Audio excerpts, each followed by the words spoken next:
White Chalk Podcast. I got the great Terrance Gangsta Williams with me. As we get into this interview, I'm going to let him introduce himself. Y'all tap in, it's King Gates. Wow, this is Terrance Gangsta Williams, a.k.a. OG Giggity, a.k.a. Mr. Answer Right Back, a.k.a. the People Champ, Terrance Williams. I'm Terrance Williams, not y'all. But right now, I'm on White Chalk Podcast, and I'm hanging out with my boy Ace. Let's turn up, man. Right, let's get into it. So can we speak about the Magnolia projects and, life growing up in New Orleans, how it will push you towards the street life? Mm-hmm. Growing up, I didn't grow up in the Magnolia Project. Okay. A lot of people, when you say gangster, you're like, gangster to Magnolia? But I'm not from the Magnolia. I'm really out the 17th Ward. It's called Town, like 2 minutes right from where Lil Wayne neighborhood, Hollywood. Right. It wasn't until we moved to the Callio Project I started seeing things like he was a little youngster. He used to sell drugs. Every time I come to the cut to go to the store, he would give me like $2, $3, give me $3 to buy myself something. And later on, he would be killed in the driveway at night. But I would always hang on. We stayed on the third floor with my Aunt Linda. It was 8 of us in a 2-bedroom apartment. Right. And but I would always just hang in the window, just watching the little children run around and play in the courtyard. I used to just want to observe the drug business, observe stuff too. Because where I grew up at, we didn't see that. Mm-hmm. They didn't have the drugs selling, all the stuff that was going on in the project. Right. Because where I grew up in Town, I was on the swimming team. I first learned how to steal out of A&P in Town, but when I started, knowing about drugs selling and shooting, we got to the project. That's when I'm like, okay, this was going on. It's like something different, Mm-hmm. So we started hanging out with the little children in the neighborhood, playing football. And then when we moved out the project, across the street from the project, we was in a 1-bedroom apartment. Right. My mother and my 2 brothers, Chris and Shedrick, and myself. And my mother would take the mattress off her bed, put it over in the corner for us three to lay on the mattress. She lay on the bed. And in the kitchen we had a table, we had an ice chest for a refrigerator. Yeah, we had a stove too. And right now to this day, I don't eat string beans and cranberry sauce because that's all we had to eat. And I was like, I never get in life to eat that, bro. Right now to the day, I don't eat that. Yeah, that's crazy. So we was like, we gotta start helping mom out. So first thing we started doing was going to Winn-Dixie, asking people can we tote their bags. Mm-hmm. At the toting bags, then we help every now and then we go to the people car to wash their windshield. Some people don't like you walk up to their car doing that. But the life of crime didn't start till we moved from Johnson to Phillip Street. Right. That's when it hit. I was like 10. I was like 10 we moved there. 11 years old when I caught my first body. Witnessing drugs and money, big bro coming through, I'm looking up to him, bro. But I tell people this, some people be like, you have some children that are forced in the game, like do this, or you better do this, or I'm going to kill your mother, or I'm going to kill you. Mm-hmm. They're threatened, or some of them just be like tricked into it, like, oh, you want to be my little protege, you're a little real one, and they, crash dummies, right? I always wanted that. Me too. You know what I'm saying? Yeah, that was my life too. Bro, I just craved that. And it was like my first time going to jail, I broke in my cousin's house and tried to steal his Atari, stayed next door. So, all this at a young age, when I first got my private, kissed and licked on by my brother's girlfriend. Yeah, let me tell you, my big brother girl, come over there. She look good this day. So, he hit her, right? They had sex sometime. When we say hit her, mean like he hit like sex. Yeah. He come on the porch, shop open, so all his little friends, because where we lived at, if you look at Swamp Stories, he go on Phillip Street, he showed his house, but we live like it's like a driveway, alleyway, upstairs, right in the back. So all his friends come running up that alley up there. I said, well, I'm gonna tell mama. So one of his friends gave me $1 or $2. And matter of fact, the other night I was just showing this picture on my podcast show. Me and my best friend, he was there. So they had the girl to bed. They was taking it all on was naked. So I'm in there, I'm looking. He said, "Come on, you want some of the tea?" Yeah. They put me on the bed, but they gonna tell me to take my clothes. I said, "Nah, I ain't taking my clothes. Y'all behind me looking at me naked." So she laid on the leg, walked me. I was like, Nah, I jumped on the bed. I got scared. So when we went in the bathroom, she gave me oral sex, gave my buddy oral sex. That was my first time. Then after that, bro, to this day, I be thinking like we could have had his brother killed because on Josephine, they had a powder shop back then. People come and get powder bag. So what we would do, we would go we would go get Tylenols out of his house and crush him up, put him in a bag, and trade powder bag for that, mix it with his stuff, because he's having in his tennis shoe hideout in the shed in the backyard. And we would hit this little broad called Penitentiary Black. She was a little older than us, but she was sharp. Man, we would get her in that alley, bro. He hit her, I watched the brother, I hit her. We were young, bro, doing this. So we was turned out at a young age, bro. So, right. You know, and I tell people, bro, I don't regret nothing I've done because it has helped me become the man I am today. And like I got a nonprofit called They Need Us. Yeah. So my mission now, because me growing up, I always had people that were gangsters, drug dealers. Me too. Taught me how to do wrong, taught me how to get away with it. I do. Yeah, my dad kind of like, my dad was a gangster. He was like the leader of my hood. And he like said, I can't get you to lead this shit alone. I will teach you how to do this shit the right way. Right, and that's where I come up from. So I be like, let me start this nonprofit. Let me help these little youngsters, because a lot of youngsters, social media, it's a dangerous. It's a good place and dangerous. Yes. You know, so and I realize it when people start coming in my life. You know, hey, how you doing? I heard about you do this, and then I check the audience. I got like 18 years old. You know, youngsters watching my channel. Yes. And then one night, this lady coming in. She was like, hey, I come to find out about your channel from my students, my high school teacher. And she was like, my students watch your channel in my class. I was like, whoa. You know what I'm saying? I got to start being careful what I say and do, because these little youngsters will take that and run with it. See, that was the question I wanted to ask you. Like, even myself, like, how did you deal with that you grasped the attention of so many young folks as myself, we were interested in your story. And how you feel like my thing impact you got with that, like how do you feel about that? It's a good thing because gravitate towards you. It's a good thing because a lot of our youngsters are misguided. And the life I've lived, bro, I've been shot up. Bullet come out the middle of my chest. Colostomy bag, urine tube. I've been stabbed in my chest. I've been through. I got a son. I want to say my youngest son, but I have a 3-month-old now. But my second to the youngest son, he's in federal prison, not in federal jail. Right. He got 15 for a gun and drugs, but he's fighting 2 homicides. Dang. And the crazy part about it, the 2 homicides he's fighting, the little boy that he's accused of, me and his father was beefing. His father, him with the same name. With the generation. Right, man. You know, and my sons are like, hey, what you doing? Oh, nothing, Dad. I just be riding my dirt bike. So I would buy him all the shoes. I would get him everything he wanted.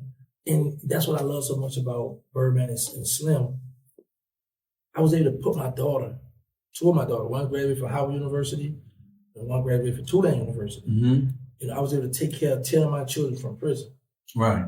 Well, you got people who will go to jail with a life sentence and be like, man, I'm exempt from them children. Forget them children. I need this money, the lawyers. And, but they were sending me so much of it, bro. I'm talking about thousands. I can't thank them enough. So I was able to take care of my children. Right. You know, but at the end of the day, my son from out the project, the Magnolia, so he hear these stories. He jumped right in the game. Legendary. My dad, that's why I try to move my son out of my home. I moved out of my hometown. Yeah, man, because my son was just telling me yesterday on the phone. I was showing him all the pictures I be sending up here. He said, man, Dad, I wish I could be out there with you. I said, yeah, you should stick your little button inside or riding the bike like you told me you was, you know. And the crazy part about it is this. When I got locked up by the Fed, I was 23. 10 children. My son was 4 months old. The one that got the one space right now. 2 bodies, right. And in the indictment, it's a body when he was 16. They just couldn't charge him with it because he's a juvenile. But they still got an indictment. Now they try to hold it down. Well, what they're gonna do is, I told him be careful. Is this: if he plead guilty, they're gonna try to hit him with relevant conduct and give him a life sentence because of that body there.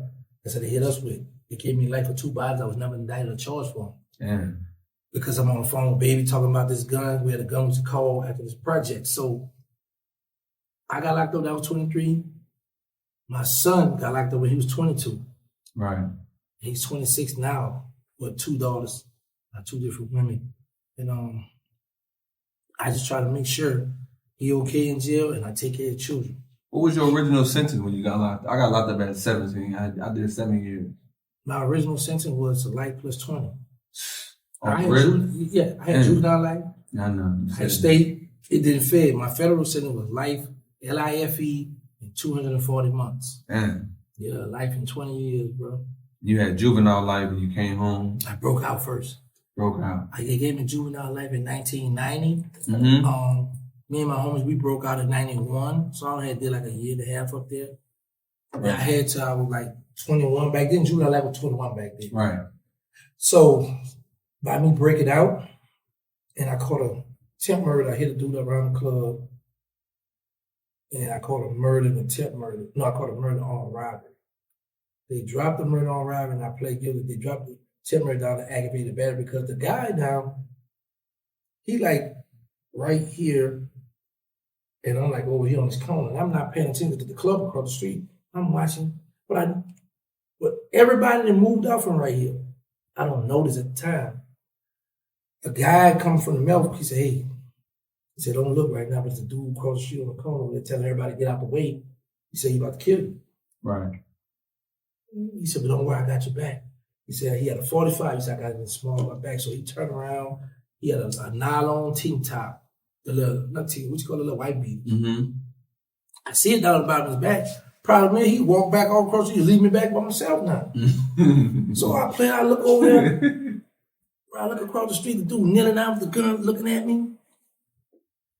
So I'm like, I recognized him. What happened was we was beefing with the tent wall, but I was in jail. My 2 best friends, who's in Angola now, tried to kill him from when he came in the project by his baby mother. Right. So by me running with them, he was gonna take it out on me. Mm-hmm. But I didn't even much know what was going on. No. He let me walk across the street. I go to the club. I see this dude that's a known killer out the mouth. I said, what if he got a gun on? I said, man, give me his gun. So I tell my pack, go to the car. So they let me jump in the car. They let me leave. I got the 9mm Ruger. Come back. Now he walking to the car, about to jump out and hit him, but I wait. So he stopped and go back and talk to a dude. Bro, it was like he's standing right where you at, right? I'm standing, and the dude, he's standing here, this close, that's how close they are, and we put up right here. And the last thing come out of his mouth was, man, I got beef with Lil Gangsta out the Magnum. That's what I hit him 10 times. He fell, right? Yeah. The other dude out the mill hit him 4 times. The other dude still, he ain't got to work that lemon squeeze of 45 back then. So, yeah, we wound up. Juvenile picked me up. No. I got caught in the Calio first. No. Yeah, I got caught in the Calio first and gave a fake name in juvenile. Because I had juvenile lights. I gave him a fake. I had this dude down away from stay down the block with me. He'd never been to jail before. He was a good boy. Gave him his name. What's your mom's phone? My mama have a phone. I'm gonna beat your butt, better send your fingerprints. If we find out this you, we're gonna all right, whatever. I go to jail, I go to the legislature, me and my best friend Hank. We go to court the next day. His mother and his auntie there at the courthouse. Mm-hmm. So the judge told him she gonna detain him because he had a few auto theft charges already.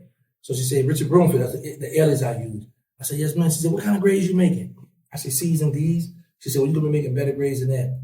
I said, I'm looking, she said, because you're going to be on house arrest. Oh, man, but let me out again. Now, mind you, I'm wanted for juvenile.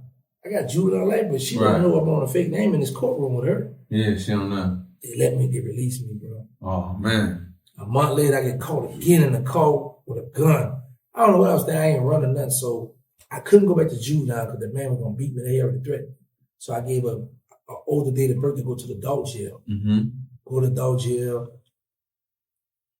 8 months later, they found out who I was. Sent me back to juvenile, man. So, but I got this gun case, and they got felony circuit on it.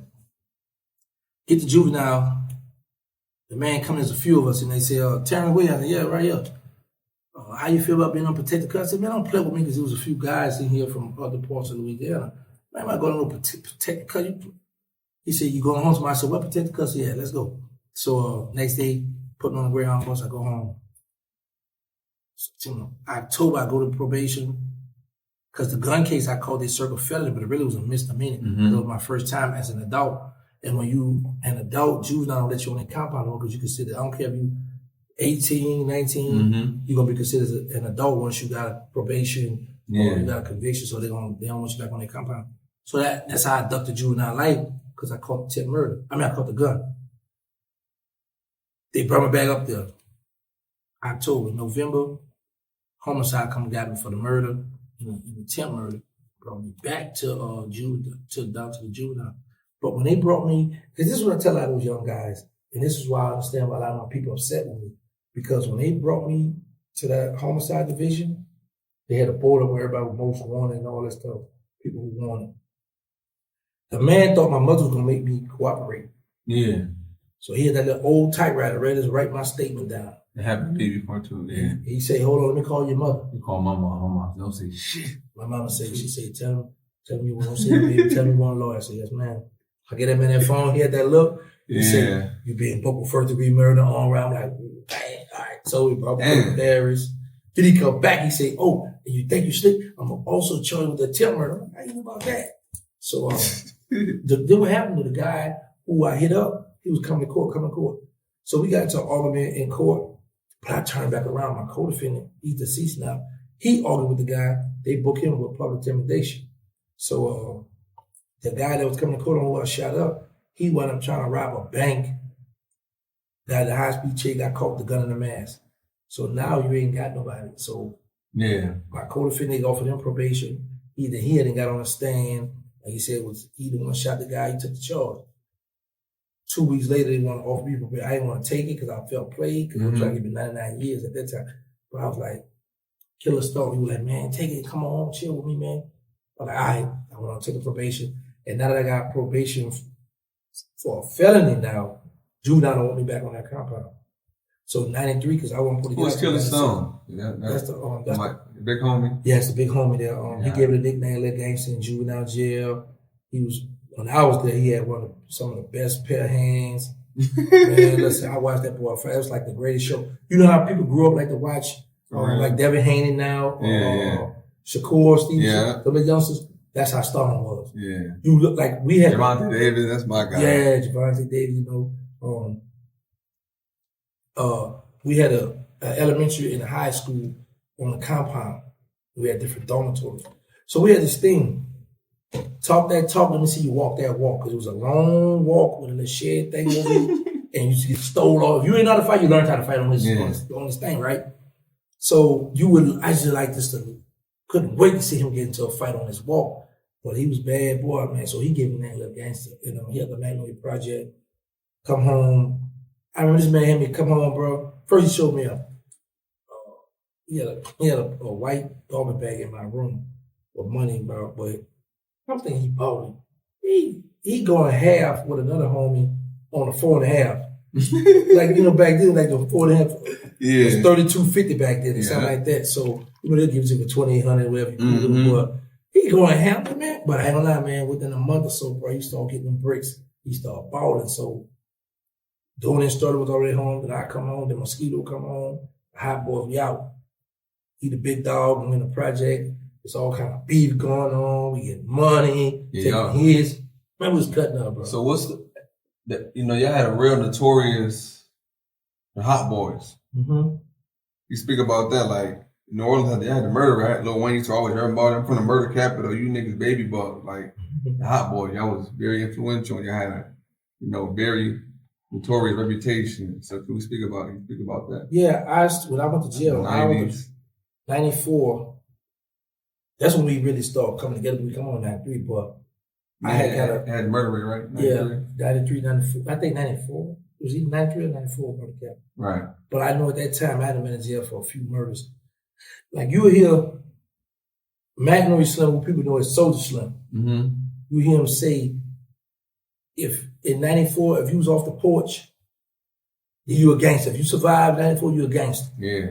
Bro. It was that real. 1994, January, I get locked up for intimidating a witness. Pull up on somebody that was going to court on other people. February, I go to jail for murder. Right. I get out in May. June, I get stabbed in my chest in the fair. July, I get shot up. August, I go back for murder. Damn. I got out in January 95. So 94 Y'all was beating them drugs back then. It was, Yeah. it's hard to get y'all. because in New Orleans, you have a 60-day law. So if they pick you up, if they don't indict you within 60 days, the 59, 60 days, they gotta let you go. Let you go, damn. And the good thing about it is that they lock me up for murder today. Within 2-3 days, I can have my people go to police state, get the police report. Okay. And the police report is gonna have the witness name, address, phone number, where they work. You know, I'm about to go visit them right quick. So, and now they changed the law. It's still 60 days, but if the DA feel like they want this kid, they can ask for extension for another 60. So they got up to 120 now. They got 6 months I'm from Buffalo, New York. Okay. So they got 6 Griselda months. and stuff. Yeah, they got 6 months to indict you. Okay. Yeah. Man, that's a long time, boy. You talking about 6 months, you be in that jail. Yeah, when they charge, they got 6 months to figure out if they're gonna take it to the superior court or they're gonna, dismiss it. Yeah, too long, man. I've been that tripping, man. It was 400. So y'all had 424 murder, 93, 94. Bro, 93. What was going on? 424 murder in that little city? Yeah, bro. That's territory. Crazy. You gotta think about it's territory. It's like you say, think about this here. I'm from the third ward. So we got the Magnolia Project. Then you go up one street, you got the Melpomene, you got the Magnolia Project with its bottom, you got the Melpomene Project here, and you go straight down Martin Luther King, you got the Callio Project. So you got 3 projects in one ward. Then if you go down Martin Luther King, go all the way down, you go right into the St. Thomas Project, the 10th ward. You got uptown, you got the 11th ward, 12th ward, 13th ward, BG went from there, a few blocks down from us. Then you got the 17th ward. So you got all this stuff in this little small bowl. That's just uptown. I ain't gonna go downtown. Yeah. You know what I'm saying? So kidnappings, hits, bro, you name it. Like, I remember we got into it with dudes in our own project. Right. That's when OG Blue Black lost his own. You know? Yeah. So, and it was in 94. Back to 94 again. Back to 94 again, bro. That was a rough one, bro. You running around just... Yeah, it was AK-47s. You know what I'm saying? Yeah, Black 90s. SKSs, you know what I'm saying? So, bro, and that's why I be sitting back sometimes, I be like, bro, I made it. Yeah, you made it. Like, my best friends are deceased. Yeah. From living that life. Yeah, you said, I seen on Say Cheese, you said, between the hot boy, 40 body. Yeah, I had to confess to that. 40 body. I had to confess to that. Man, that's crazy. Y'all really was more than that. This was I just felt like, okay, I'm gonna talk about this. I'm gonna talk, certain stuff. Because here's the thing, bro. Certain stuff you talk about, because they'll know if you're lying or not. Yeah, they know. And then it'll lead back to other people that you don't want to get in trouble. So certain things you be like, all right, look, I remember this happened. Dope boy, he dead already too. So yeah, he put that out on him. We took the hit. You can navigate, but certain things you gotta be careful, man, because if you go in there, bro, other people already be telling these people stuff, so they write them notes down, put that on the side. They write stuff there. So when you go in there talking about certain stuff, you ain't on your A game, man, you're gonna get yourself in trouble. Yeah, I seen you said that you feel like that you broke the code. Yeah. I don't feel like that now. Me personally, me and all my friends, we talk about this all the time about you. My best friend, he caught a murder at 15 years old, he just did 10 to life. You know what I'm saying? Our whole circle. I'm like, motherfucker they going to be held. He ain't nobody else alive. Nobody was held accountable. So, all right, man, let me show y'all this. Think about this. Because see, I always tell people this. Because a lot of y'all youngsters, y'all, whoever was in the street or whoever, whatever, it's a tunnel vision y'all be in. Y'all thinking nobody went to jail. But think about this. See, right now we're in this room. Right, we making our rules right now. Look, white chalk pocket, that's what it is. Don't talk to the people. Don't go in an interrogation room. That's like when I see a lot of these guys, I'm like, what are you doing? But our rule was, look, get my lawyer. Yeah. I don't much want to go in there. Don't even play with me, send me to the jail. Yeah. Bring me straight to jail. So if we make these rules, don't talk to people, don't go in interrogation room. Now the thing is this, I go in this interrogation room, right? White chalk the game. I'm just somebody that got a lot of influence within White Chalk. Mm-hmm. We wilding, we taking hits, getting money, we kidnapping, we cutting up. Now I'm not. Your life. I got life. Now I'm like, okay. You never come out. Ready to break. They died, but the other people dead, right? Dead. But this is the thing. So, and BG was able to get the paperwork from the state. They had made a video about it, like, man, who look at you telling on the day, man, where they do that at? They had the paperwork on. But here's the thing. I tell all you, okay, man, look, I told on all these the homie they did, he'll go to homicide. And I could be telling the truth. However, if you or nobody from White Chalk, from the crew wasn't there, how you know I'm telling the truth? Mm-hmm. Because I could have still told them about some other bodies that now they're in investigation. They don't really have everything, but I put them on to something. Exactly. So how we know? So to keep down the doubt and people thinking, you know what, you violated, you gotta leave the game alone. I always tell people that, bro, once you sit down with them people, you done violated, put a black guy in the game, you gotta retire. And that's why you and Bird, that's why Birdman don't fuck with you. Yeah, he mad about that. Cause he too, when I made the rule, I thought he was gonna be the weak one. I thought he was gonna be the one. He said that. He gonna be the one gonna tell. But he living that life, bro. He sticking to the G code. And on one hand, you say, man, it's your brother, he ain't telling on you, how you just turn your back on him, right? Mm-hmm. And on the other hand, you be like, well, this is what y'all come up with, so you can't show no favoritism. This is what we standing on. This is what we come up with. This is what Cash Money built our blood, sweat, and tears. Yeah, I see what you say. I'm a gangster too. I've been in the streets my whole life, but I feel like if my man had life and I died and we committed murder, I done did the ultimate shit too. But I ain't gonna say. Yeah. I want him to be like it was on Ace. Ace did that. Yeah, you got life in jail. I want you to get out of jail. We talk about we debate this all the time. Me and my circle of dudes. Okay, but let me show you this. I'm running with y'all. I'm gone. So you like, man, gangster did all that, right? Mm-hmm. But the thing is this. You in jail, serving this life sentence. So now the rest of White Chalk out rapping. Mm-hmm. Ace was a real one, boy. Ace was out here laying it down. Shout out to Ace. Right. But now Ace come home, whoa. We ain't got nothing else to rap about. We ain't got no more real ones in jail. Man, how you get home? It ain't, but we happy you home because all y'all free. Yeah. Y'all not in jail. Y'all know that it, bro. It's a Cash Money all through my paperwork. You was putting it on. Yeah, you was a muscle. Bro, Baby will tell you that. I heard. I used to, Lil Wayne was my favorite artist. He raised my whole generation. That's the goal of my generation. Mm-hmm. Word to giggity, nigga. Yeah, bro. Let me tell you what's crazy. It's a dude. I'm gonna send it to you when we get off. It's a dude sent me from 1992 to 2009 songs where my name was mentioned in songs. Some of the songs I hadn't even heard. Lil Wayne always said, he used to always shout you out. You know what I'm saying? So, sometimes BG. Yeah, that's my dog. Everybody loved it. Like my big homie that raised me, rest in peace, he died from cancer. My big homie had a murder, right? He killed a nigga. Got 25 to life. The nigga get 25 to life in New York. And he got a reversal. I'm like, I told you you're gonna get 13 flat. I'm like, I predicted it before he even got him, but they gonna offer you 13 flat. I'm locked up fighting. I got 7 for my kid. I'm like, well, they gonna offer you 13. He come back down, get 13. He only got 4 years left. He found they got skin cancer. That's his karma. He died 2 years later. In the prison? Yeah, in prison. In 2015, he supposed to come on 2017. He died 2015. After he got the reversal, was coming home. That's the main thing, bro. I should pray. I should ask God for 2 things. Give me freedom while I'm still alive and healthy, and let me get out to take care of my mother. So I got those 2 things. That's why I don't complain, be crying, I be mad. Then they left me for dead, right? So I'm home. I'm like, what to do? Bro, I don't know how to work the cell phones, but I'm happy I'm free, but I'm like, what the? So I'm living with this girl, and I got it's been 2 years now I haven't had my phone on ringer.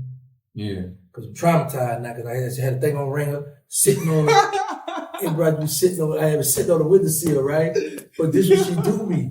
She get up 4 in the morning going through my phone, right? Yeah, me too. Playing with these girls. So, but it's innocent. I wasn't messing around with the females. But you a celebrity, everybody on you. But I don't know this, bro. I never look at, like right now, I don't look at myself as a celebrity. I look at myself. You a celebrity. People tell me, but this is how I look at it. Everybody talking about it. I come home, I just figure the internet out, and I'm enjoying life, right? Yeah. But the girl went in my phone, bro, and she called the other girl playing on the phone. I said, girl, who you, dog. You 40, girl, what's wrong with you? So they beefing, they going through it. And I'm like, man, but what about me? How do I stop this stuff? It happened to get 3 women have been in my phone. It wasn't until last year sometime, a few months ago, one of my homies showed me how to lock the phone. Yeah. Now y'all tell me. Bro, like the iPhone, I can't stand my iPhone. They find a way to, they watch you put your code in. They had, and my girl, what about them girl? My shit be a lot. They watch, you see the little print shit? Yeah, bro, they watch that shit. And they peripheral video. They like to see where your hand goes. Yeah. There's some small females out here, bro. Them females be on the phone, bro. Yes, they do. I be like, go ahead, just here, take the phone, but. I'm single. Yeah, that's how I am. I'm single. Y'all got no woman now. I'm female bankruptcy right now. Yeah, I don't do that. One day I'm riding in the car, come from work, and I hit this GPS thing, say, in 2 more miles, I jump. I said, whoa. I was like, man, I'm really free, because this is what happened, bro. Like, I would always have the black box. Anybody with life, been in pins and been violent, or got a life, whatever, they're going to give you the black box when you travel. So I couldn't move too much. So dudes in immediately in camp, they got like a regular handcuff, they can move, they got a little room. So I'm black box. So and we would be on the highway sometime on a bus when we transfer to jail. Yeah, I know. And I used to always be like, man, when am I going to be on the highway without these shackles? So one day when I used to have this job at Tyson Warehouse, and I get off at 7 in the morning and I'm riding, bro, and it just hit me like, whoa, you free. That stuff just blew me. And this, as I'm learning more and more about these phones, everything on the phone, and majority of the people be like this here.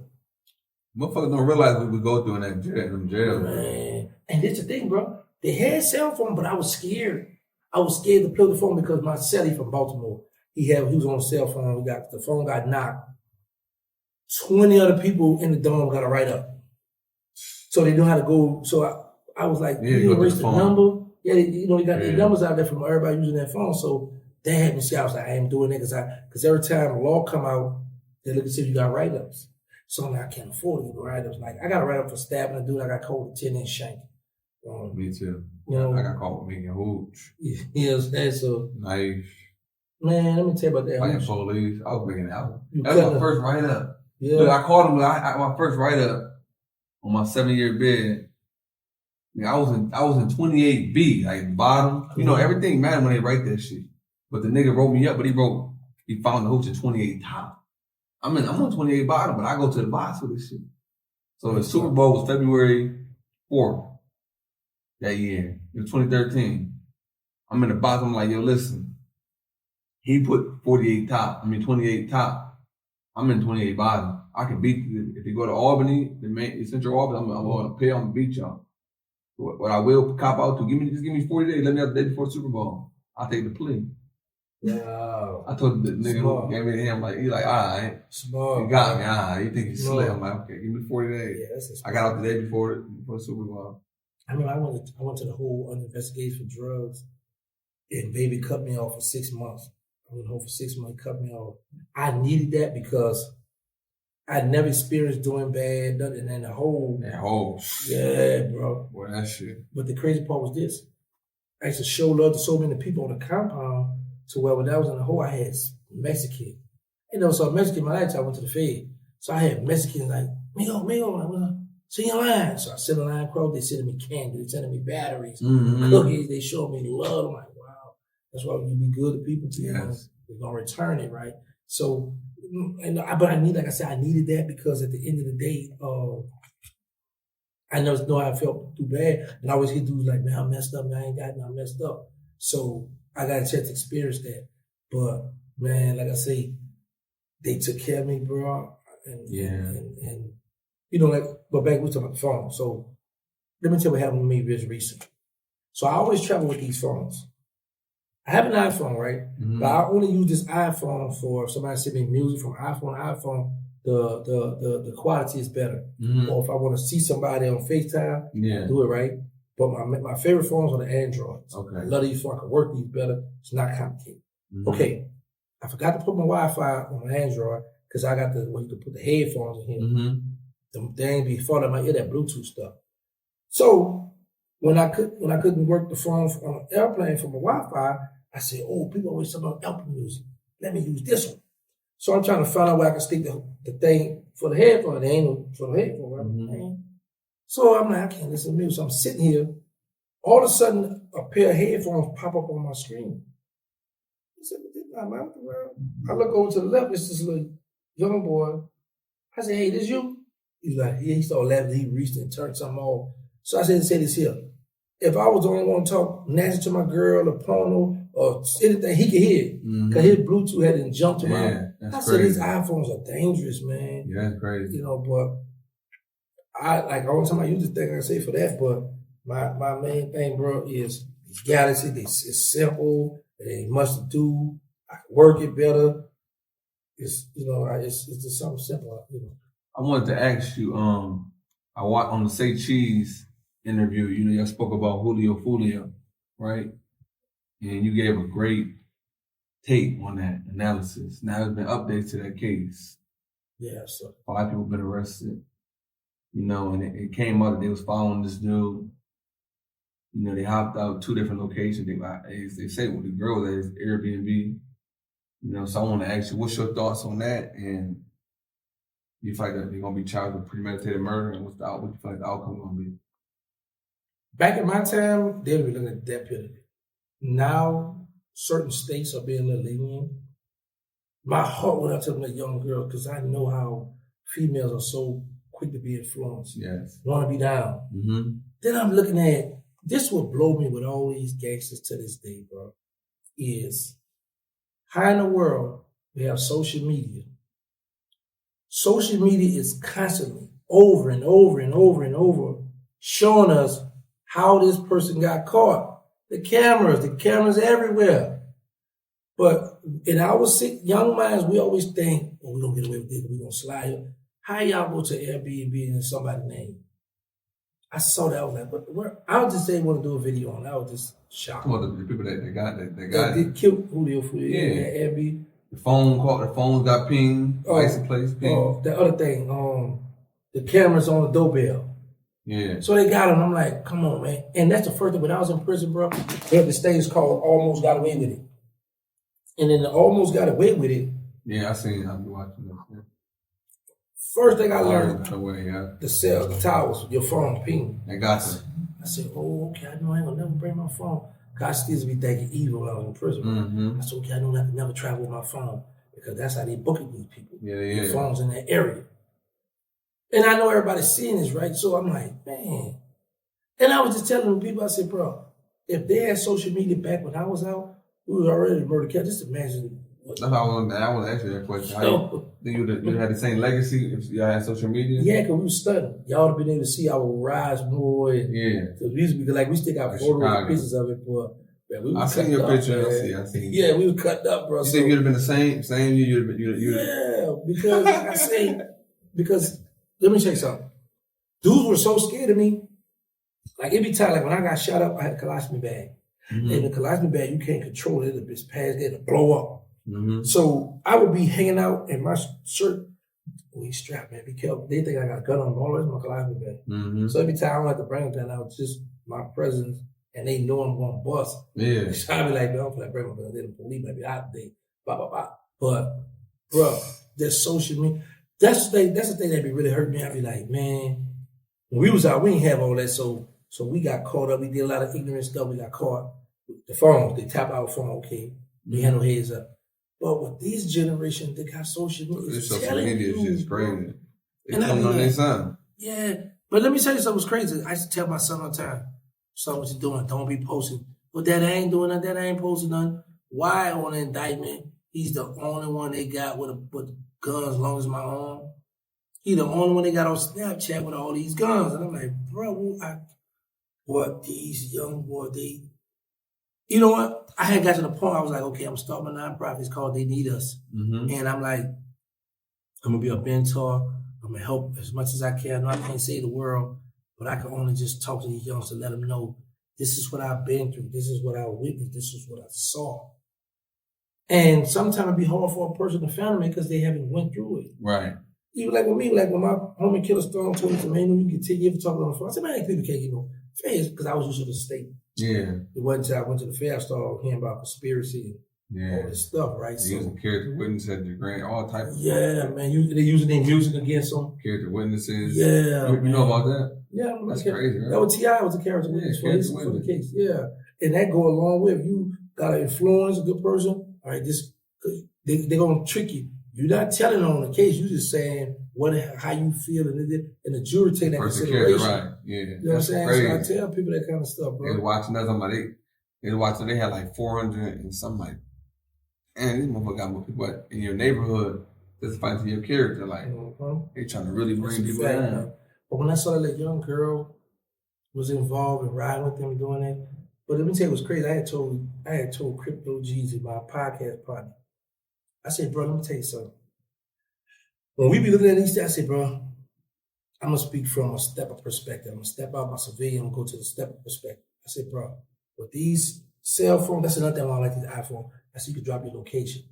I said, bro, they drove 3 hours. I said, somebody dropped their location. Why the next day it came out there, and Jesus said, bro, you were right. We was talking about that on my podcast. Okay, that's crazy. Because I'm like, ain't no way in the world, bro. We was killing, man, but I'm not about to drive no 3 hours to go kill somebody. Yeah. Man, I remember they drove 3 hours. 3 hours to kill. They wanted that motherfucker. I'm like, how they found it? I told you. He was posting. But I'm talking about for the direct location. I told Jesus, I told my pops, I said, bro, they dropped their location.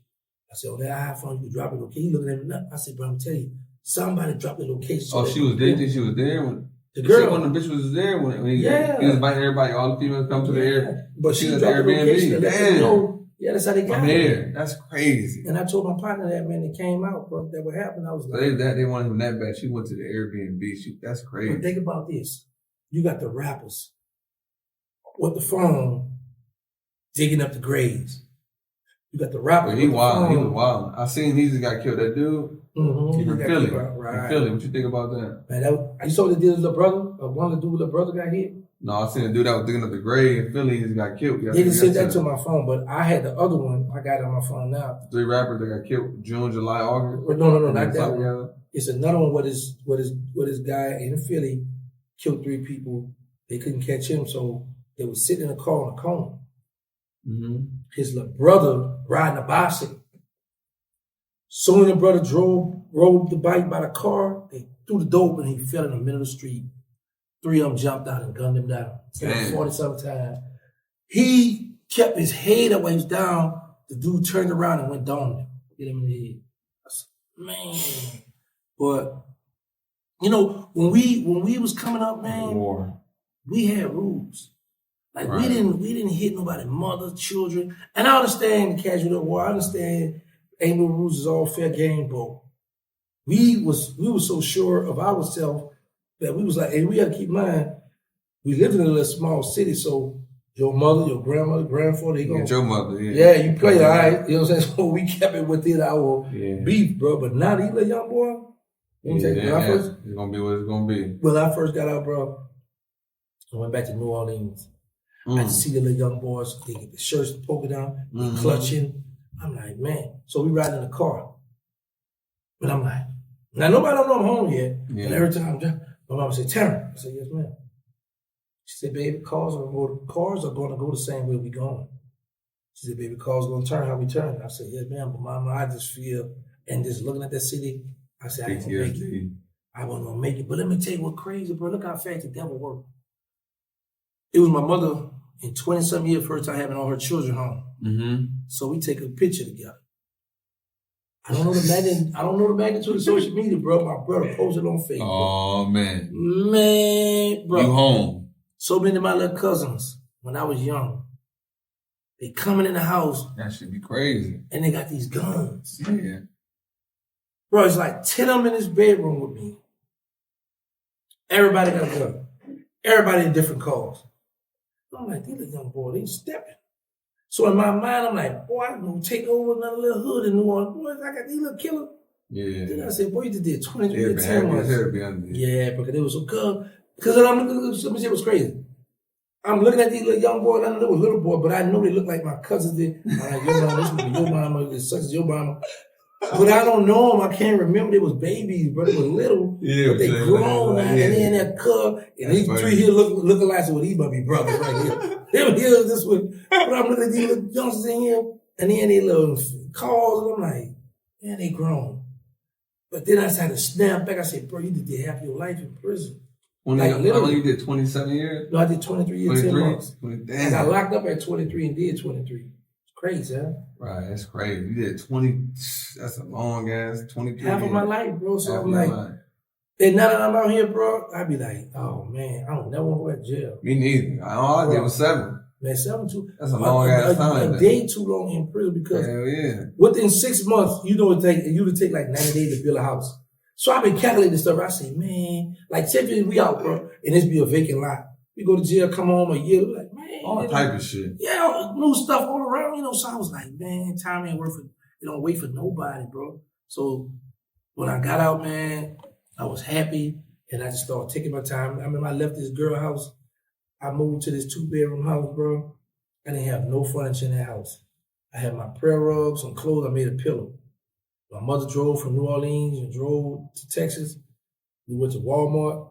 And they spent like $700-something on Fabulous. So that's what I said, man. I respect women and men who got their own spot. I said, Mom, this ain't nothing. You pay $700? We ain't got no food. So she was like, you want to help me? I said, what that is? They pointed. I said, no, I don't want that. Just give me a sleeping bag.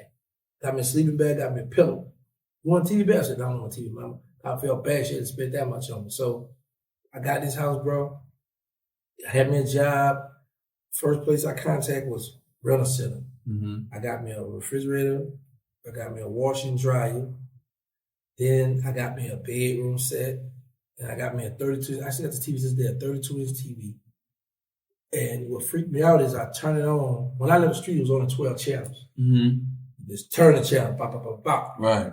Now they talking about press this app. Okay, put your info. Man, I don't know how to do this. I'm looking at this TV, bro, for 30 days straight. I will come home from work and lay in the dark. I didn't know how to work the TV. Yeah. So then one day I took my time, cut out, saw YouTube. I saw it. So I pressed the YouTube numbers, Lil Wayne. I saw videos. I said, that became my TV, watching videos on YouTube. Yeah, that's what I do. Oh, then I got me a table, got me a sofa. Terrance Gangsta Williams. Yes, I started cutting up. Listen, bro. Let me tell you something. When Boosie, I didn't know this would do this, right? When Boosie went off on me, see the crazy part about when Boosie was doing his time, he just sent word to me, telling myself, I was like, tell Boosie what's up. Then I tell the homies and they go, man, make sure he good. Yeah. I had influence. Exactly. I still got influence, right? So right. What's up with you and Boosie right now? What's your relationship? That's my little homie, man. Right. That's the little homie. He gave me listen, I don't hate Boosie. I don't have a problem with Boosie, but he my internet eye. Yes. He keep me with a check. So, but yeah, I don't have a personal beef. I don't wish nothing bad on him. Because you got to think about this. Boosie still standing on some of the stuff I started. Yeah. You know what I'm saying? So you can't be mad with a man who's standing on something. Made that shit. You know what I'm saying? So that's why I be like, because think about it. You know what I think? This is my opinion. And a lot of my men, they're going to be mad at me about this too. These dudes be trying to be too gangster. You know what I'm saying? They be trying to be too gangster for their own. I've been saying that, bro. I'm going to say, because I feel like what you did, that, man, if anybody was in that predicament where they got life, and ain't nobody got to be able to comment for their action, that was strategic. These motherfuckers be trying to be too gangster for their own good. And I tell dudes this, bro, you too hard for TV, bro. Yeah. Like at the end of the day, there's nobody who still living that street life, who hold on to the street code, should be on the internet because you're going to become a target. Anything on it, you got the internet police, bro. I tell all these youngsters, be careful. These people are watching, they listening, man. And they be wondering how they get knocked. Bro, listen to me. They watching you. You saying the shit in your rap, you all on. These dudes go right on the YouTube, right? It's saying, yeah, I did. They're doing it. Chicago drill changed the whole thing. And you know what's crazy? I mean, man, I was sitting in my house and I was like, Chicago drill, that remind me of really BG. BG, yeah. Chopper said you spin the bin, you hit the dude on the passenger side on the back. He was rapping about this back then. BG was a legend. Man. My man that I told you that died from cancer, Uh-huh. he was so hurt behind when BG got that. But he got 14 years, 17 years. What did he get from guns? You see that, bro? Yeah. YouTube. I make more money than some of these drug dealers, bro. Hell See, yeah. but let me tell you something. I looked at my YouTube channel today. I made 267,000 in 2.5 years. Right. So I'm like, if I with this phone right here, Yeah. no cameras, Sound none like of that. Wallow. I was at work when Boosie went off on me. I just posted. It went to going in, and people took. Then I went live. I had 5,000 people in my life. I said, "What the fuck are these people?" Yeah, you that dude, man. But I didn't know that. You got that. Look, I don't watch nobody. I watch Say Cheese, and I watch you, and I watch Boosie. I watch Vlad, but I always come back to your interviews, and I get my money all day. And I come back and I'm like, okay, let me put him, bro. You be talking that shit. Cause bro, let me tell you something, bro. Charleston White too, though. I be watching. I watched that with him and Yellow Beezy and Chase. You see that yet? No, I get to that. Him, Yellow Beezy, and Sean Carter on Say Cheese. They had that interview last night. That shit crazy. Yeah. But let me tell you, Charleston White not gonna never disappoint you. He went crazy. Charleston White was one of the first to embrace me when I come to Texas. Yes. He invited me out to Atlanta. When that man invited me out to Atlanta to go talk to the children at school, when we went to the hood, to this barbecue place, I watched how he had to set up his parameter and everything. I said, okay, he moving, right? And then we just chop it up. I posted a picture with me and Charlie, and it had a lot of people, oh, gee, we mess with you, but we don't like him. And now they love him. They love him. You know what I'm saying? I had interviewed him too on my channel, but he don't stay too far from me. He viral. Yeah, man, he not gonna disappoint, bro. He not. He gonna so you or him, you want to get your YouTube popping, man. And I Lil Woody cutting up. Yeah, but I know I feel you, but I spoke with him the other day. I spoke with him on the phone. I had to talk with him. Because like my thing is this. I think that's kind of different in your situation. Yeah, my thing is, like I say, by me now being a civilian, if I really want to push that, I can't straddle the fence. I can't. Yeah, but I think I feel like I feel. But I'm saying, but I know what you said, but I'm not in the game no more. Yeah, I'm not in the game either. I retired. I'm an ex-gangster too. But I can still see the hardness in you. It's there. Yeah, but man, listen to me, it's there. Like I can still see, like, prime example. Take this for example. If we walked out here right now, and somebody walked up to me in my favorite, and like, you PA and you a rat, you a coward, da da da. I'm like, all right, well, keep going. Somebody tells you better. It's gonna be the people out here trying. Right. We're live right now in Frisco, and he's hit unidentified. You know what I'm saying? I can see that. So let me ask you this. I don't want to put you in a crazy situation. I'm gonna give my opinion. You give your opinion. All right. Young Thug. He facing life right now. Right? He alive. These dudes broke the code. Right? They got him in a situation. Not just Woody, the rest of them dudes. And like all these bloggers, they making this dude a celebrity, but like in reality, bro, you got a real dude that put y'all dudes in position. He might go to jail for the rest of his life. But y'all honor. I don't respect that. Why you getting honored? I don't respect that. Let me show you something. Then I want you to look at it from this perspective. Like I always tell you, always remember this, bro. And it's from this day on, every situation. Don't look at it in a tunnel vision because you a real one. Ain't no smut on your name. You don't have nothing on your name. You got your track record good, right?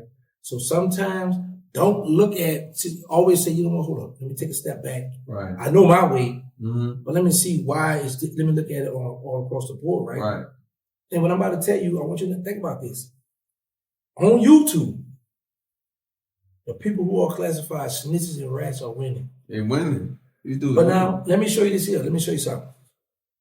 You're a guy coming from the street, been in jail, know how it is, rumble, you're a street, you respect it, right?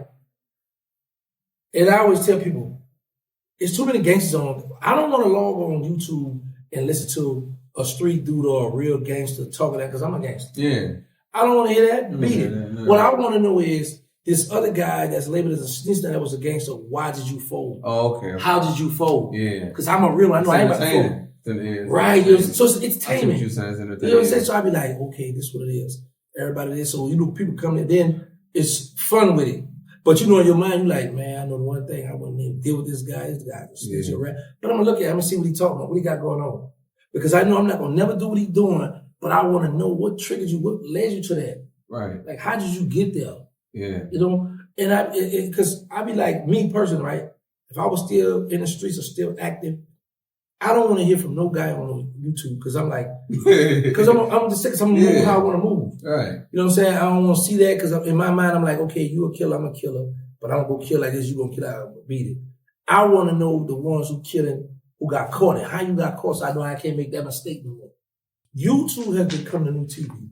Swear to God. That has become, and I tell people that, I be like, bro, this is how I make my living, man. And I'm like, I'm cool with that because I'm like, I can pay my bills, take care of my son in jail. You know, like, and the most I made on YouTube was $22,800. In a month? 1 month, $22,800. Let me tell you what made me do that.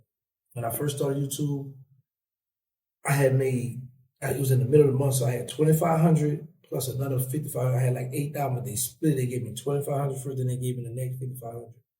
So a guy hit me and said, hey, man, between me and you, I made $30,000 this month. And I'm like, hey, you capping. But then I thought, I said, well, hold on. You had $8,000 sitting here, they gave you $25, then they gave you $55. If they direct deposit $5,500 to you, then you not it's possible. Mm-hmm. I went hard 1 month, going 5 times a day, drop it. I got $22,800. And when a BG come on with him going back, I got $18,000, $20,000, $14,000. Going higher. Yeah, you know what I'm saying? But now I be lazy now. So I be like, if I can cover these 10 a month, I'm good. It went 9, 10, I'm good, you know. Yeah. One of my best, you know who Young Pharaoh is? No. He was like a big YouTube. He was one of the first person on YouTube. That was my right hand man, right? He started all like that. He was God bod. He came out of jail. He was a gangster. Came to jail. YouTube. He got a photographic memory. He was making like $200,000. Everybody was looking up to him, but he got drugged. He went from becoming a millionaire. He went all the way back down the drain. He got drugged. He went crazy. Where he at now? He still on the trip. He's diagnosed schizophrenia and bipolar. Like he's messed up, man.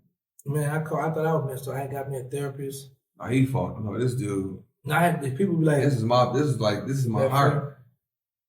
Man, people be telling me like, you don't know that. Do you be seeing dead bodies or do you have nightmares? I'm like, no, I dream about bad bro, making money. Right. And what I'm gonna do the next day, I've never had a nightmare, never, right?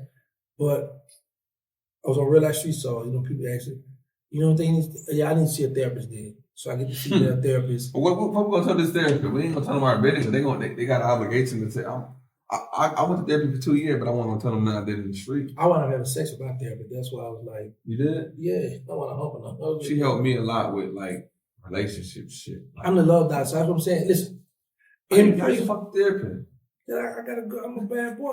I'm still the old head. Still got it. Come on, man. I'm trying to tell you. Tell me that story. And she was on my line. I can help you. I can do this. Because I used to always say this.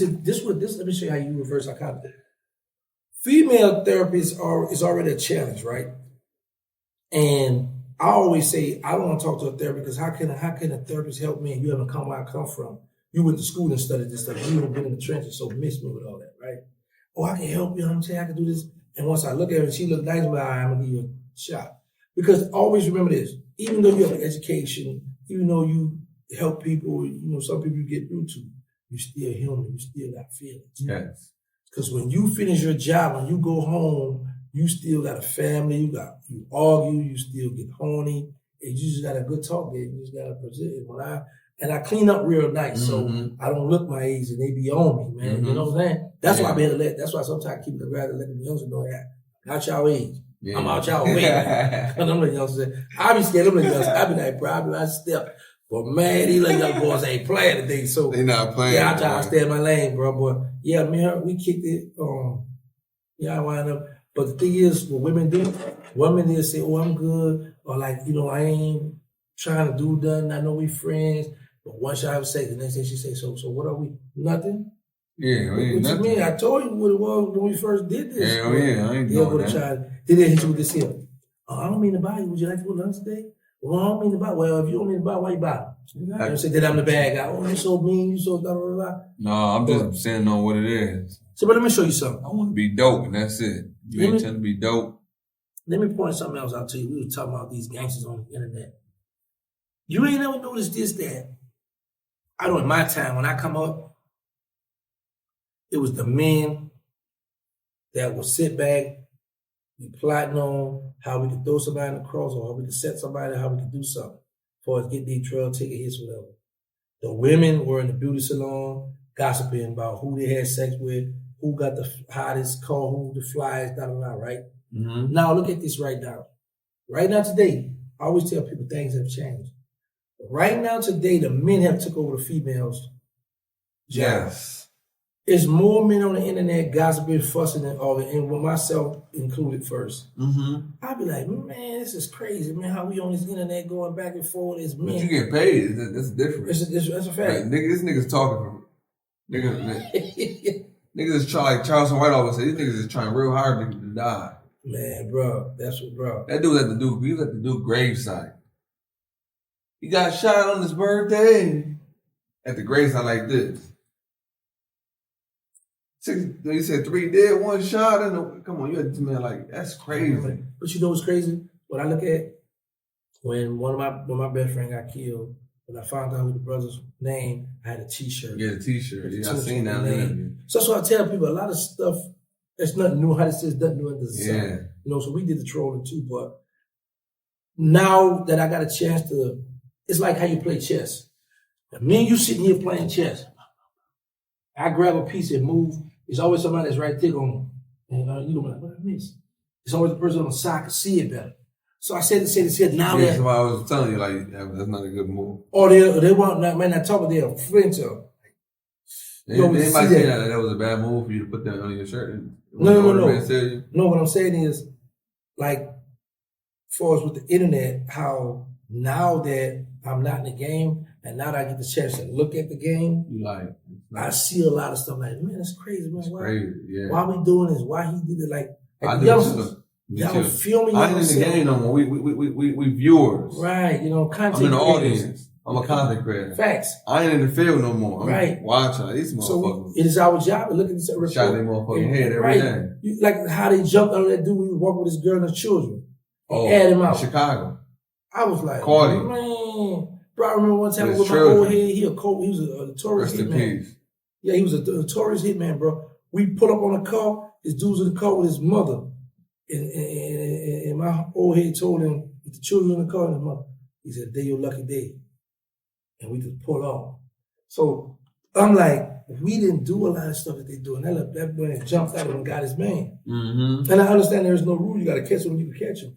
But it's just that we just went like, and I just be like, man, I thank God I'm out the game. I thank God chose this path for me. And that's what I'm going to accept. I don't care how hard it get for me, but I don't care if my YouTube channel fall off. I'm never going to pick up drugs again. Your shit ain't falling off. You about to go. You going crazy. Well, I'm about to get into the music and the movies. I'm trying to do my movie now. I'm trying to move on. You're not falling off. But you know, nothing lasts forever. No, but you just keep evolving. Yeah, but you know, I got other things lined up that I want to keep going. This was a stepping stone. Okay, do this. Yes, to help you get right to get where I gotta go. You know, because I think you'll be good with the movies. Yeah, that's what I want to be on my time. I got the movie on my life story. The Boys at War. Yeah. You know, and how inside this movie, but I want to do like The Wire, how they had episodes, right? Yeah, that's raw. Because I want to show when I was being on YouTube. No, I'm trying to go to the screen with it. Netflix. Yeah, I'm trying to go that with would be it, raw. Netflix will pick that up. Yeah, and I want to show it there why Cash Money and No Limit never. Oh, your shit go crazy. Oh yeah, that's what I wanted to ask you too. Yeah, you said No Limit. Is it true? I said Birdman, not Birdman. Master P. Master P had bounty on you. Okay, this is how that started. Master P cousin. If you look at that Bounty movie, where he's standing up talking to this dude, round, kind of tall, in a Calico project. They talking. I was supposed to be in that movie. Right. A week before I was supposed to be in that movie, we fell out. We got into we started beefing, right? No, me and the Calico. Okay. So that's P Cousins. Okay. It's his family. So where P Cousin, like, this the bar, this the store, is I think a laundromat, the game room, right here in the Cali, back of town. Now, right across the street over here, on this end over here, is a police subdivision, like a little house where the police at. Randall was killed right on this block. So people know, like, you gotta have some balls to come in this part of the Cali and make it out of there. So the rumor was, it was gangster. Yeah. Now it have come out now who it was, who it really was, you know. But it started the whole war. I went through that. Well, no, this was before that. The war started when somebody got hit in their project and they thought it was us. And so they hit Mosquito. Yeah. They hit my dog for nothing. Like he really didn't have nothing to do with what was going on. I went through something like that with me where he said my name. It was man. one of us got hit and they ran back and said, it was just some, you know how that shit be. Police be telling, yo, same gun, and he run back, you know them niggas, yo, that dude, they said he did that, I know he did that, and he got hit with that same gun, that was him. Yeah, that's how they do it. It's crazy how people take that stuff and run with it. They run with it though, like. Yeah, but you ain't got no proof on that. You ain't got no proof, just because this lame ass nigga telling you. Yeah, oh yeah, we're gonna go with that. And that's what they do, bro. The police be fucking us up too. The police is telling me, yo, the same gun that he got hit with, he got clipped with. Right, yeah, they put up. And it's crazy because when Ledoux ran through the gun, my co-defendant Blabbleton is a silver Q45. He had an SKS on the backseat. The Hummer ran from the police, threw the gun, the police found the gun. Police said that was gang. It's broad daylight. That was gangs. We know the police. Yeah, so he called my phone. Blabby said, man, what are you about to put a warrant out for you? I said, for what? They think that was you ran through the gun. So happened the feds had my phone tapped. So I'm on the phone fussing about they about to lock me up for something I ain't know. So you do. So the feds contacted the state and said, hey, don't lock him up. We hear him on the phone fussing about that. You do that. But the feds be really listening. They ain't gonna come to they got your ass. That same gun, I'm on the phone talking to Baby, Birdman. Man, I said, look, I'm about to turn myself, man. And he said, but the gun was there. I said, oh, Calio. He said, oh, they used that statement me and Birdman talked about, the stuff to do with Water White on my co-defendant in jail. They gave me a life sentence. Damn. They gave me this. The judge said, by the preponderance of evidence, I feel like 51% or more. They'll give me life for 2 bodies, bro. I was never indicted. You never got charged. Never charged or nothing for the murders. It was state murders, but the judge, because they. Can you explain that situation? Because I was talking to my big homie Duff. Mm-hmm. I just went back to my town for the first time in years. We went out there and everybody was like, and me and my other man told they had no life for the murder. Mm-hmm. We like legends in my city. Like we know them for like the murders. Like we came back for the first time and we was outside. I'm about to interview this dude, man. This dude's a legend, Birdman brother, Gangsta Williams. And I was explaining like the situation, he had a life sentence and he got out. I'm like, yeah, but he never told nobody I was alive. Like, it was people that was dead. Nobody got held accountable. Let me tell you something. I don't believe that. So can you explain that? I got cases this thick. It's a guy from New York named Eric Marlin. He was the first one. He had life. He had 27 years, 28 years. He had a heroin case. When Donald Trump signed the First Step Act. Yeah, I'm familiar with that. We was able to file to the courts because back then we were bound by the guidelines. But now when the First Step Act come out, you could file, it was a 3582 ALB. It was under extraordinary and compelling circumstances. You file a motion to the court, say, hey, back then I was bound by the guidelines. The guideline became advisory 08 or 09, I think 08. Now, when people come and get sentenced, now they get sentenced to this now. Back then I was bound. Now the guidelines no longer. Since I've been incarcerated, these are my certificates, all I have. I'm asking the court to reduce my sentence. Plenty of people was reduced. Yeah. Sentence reduced. I was with dudes that I was with the oldest nigga in New York State. This nigga had 65 years. When I was in jail when that shit passed. They also passed this law, 2014. It's called the 2-level reduction. Anybody who had a drug case, they will drop your sentence. Well, it was discretion to the court. They will drop your sentence down 2 levels. My case, my co-defendant got his. I couldn't get it because I had an 848. I was one of the youngest one in Charlotte with a kingpin, 848 CCE. Yeah. It started at level 38, but my drug was uphill. Like the most they could have given was 5 years for the drugs. Right. But for the CCE, it starts at 20 to life. Yeah. So they give me the 20, they give me life for the 2 bodies. So that's why I'm down here. But now with this First Step Act, now he sent it to the court. Boom, he got all my certificate, he got everything.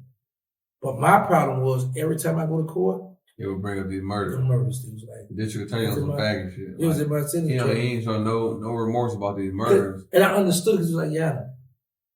So if you would never, help them solve those cases, you wasn't coming home.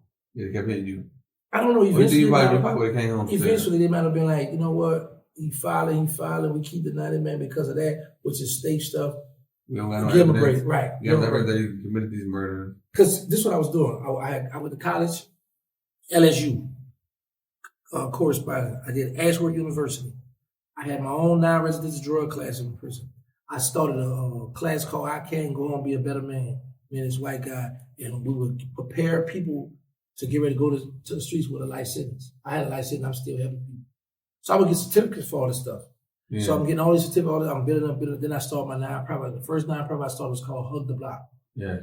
And I'm helping and reaching out, doing all kinds of stuff, writing people, doing interviews, doing all this stuff. So I was already building up. But when I went to court the second time, and the prosecutor told my lawyer, yeah, we'll give him 30, because I was supposed to get 25. He said, we'll give him 30. But then the prosecutor jumped up, and all this is public record. You can just pull up on paper. Yeah. In my sentencing transcript, the prosecutor told John, how could we let a man out on the street with an attitude like this where he won't admit to who did the murders, what happened to the murder, why did they occur, but none of John. So how can we let him back on the street if he's saying change? So they would, all right, deny. So I'm like, man. Crazy. But I knew somebody at the state. So I said, okay, look, man, let me get a million for these bodies. I don't want to get charged. I don't want to get no conviction. Let me get a million for him. So that's what we worked out. Problem was, he retired from being a homicide. He went to be a DA. He was dealing with this other case, and he got caught up for assaulting a female, some sexual harassment stuff. And that's what really messed up. That's what took me a little longer. Yeah. I could have been out.